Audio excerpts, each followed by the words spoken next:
I've got Saints at -5.5, but this number actually opened at a -3.5. We've got 83% of the cash on the Saints. So that makes sense why the number moved the way it did. The 42 went up to a 42.5. What are you looking at in this situation? I know the Ross Benjamin law. The Ross Benjamin law is take 5.5 points. Hey guys, don't forget to check out the official sponsor of Picks and Parlays. It's BetMGM. For all new accounts, they're hooking you up with up to $1,000 in a risk-free first bet when you download the app and use the promo code MORNING. Well, that law is going to stay consistent, Ellie. Woo! That's why it's a law, not a theory. I knew you would bring that up, and I'm glad you did. As always, you absorb information, and that's why you're good at what you do. Anyway, Marcus Mariota is going to be Mariota, whatever way you want to pronounce it. He's going to be the starting quarterback for the Atlanta Falcons, and big difference between him and Matt Ryan. Matt Ryan, more of a pocket passer with a stronger arm, where Mariota is good at creating with his feet and making throws on the run. And, you know, let's not forget, Arthur Smith is the head coach for the Atlanta Falcons. He's going into his second year, and people forget he was the offensive coordinator at Tennessee when Mariota was there. So Mariota's going to know his offense like the back of his hand. I'm not saying that Atlanta's going to be a good team this year. As a matter of fact, I would tell you they're not going to be a good team. With 5.5 points in a season opener at home, and how about this, Ellie? Since 2014, road favorites playing in their first division game have gone 12-29 against the spread. And if they were a favorite of 3 or more, like New Orleans is, they're -5.5, that number goes to 8-24 against the spread since 2014. Again, any road favorite of 3 or more playing in their first division game, 8-24 against the spread since 2014. Atlanta will also have big-time revenge as they lost their last 4 at home to New Orleans. I think this game has all the makings of one that's going to go down to the wire, be decided by a field goal. I wouldn't be shocked to get the outright upset here, but having said that, I'll never turn away the points, and I'm not going to get greedy, and I don't think you guys should as well. Take the 5.5 with Atlanta over New Orleans.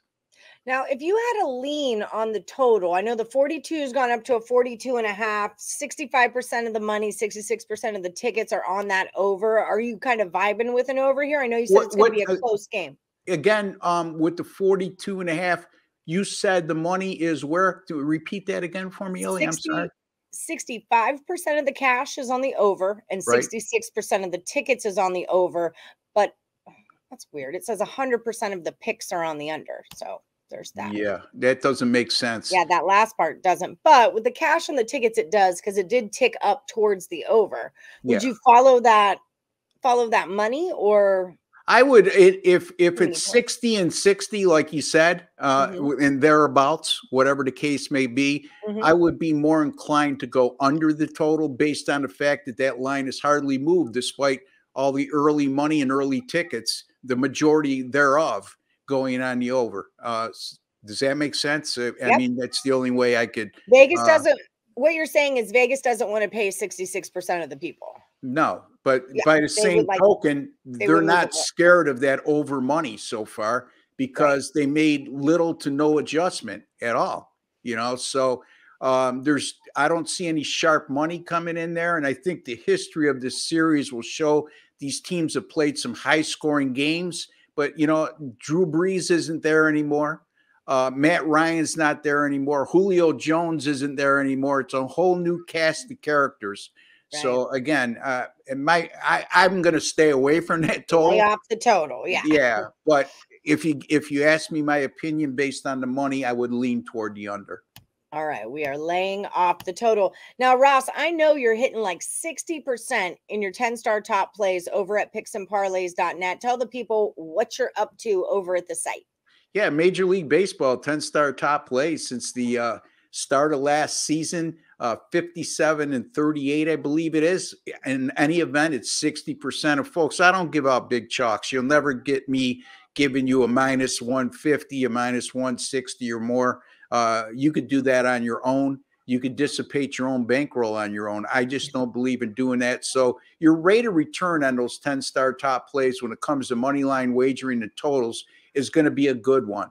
My college football finished 36-26 last season, which is good for 58%.